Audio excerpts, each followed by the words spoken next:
Amen. In the mighty name of Jesus, we start the CMFP program today, 6 years after I was released from prison. Amen.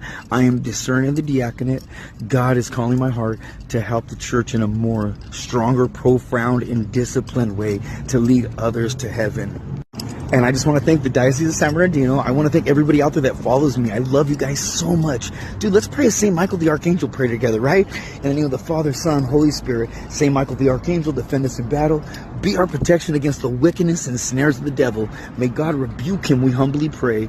And do thou, O Prince of the heavenly host, by the power of God, casting out Satan, casting out Satan, casting out Satan, all evil spirits that prowl around the world, seeking the ruin of souls. Remember, St. Michael, the general of God's armies of angels, right? And when you call upon St. Michael, by the power of God, God will give him that commission to come and defend you, just like your guardian angel does. So be bold, be powerful.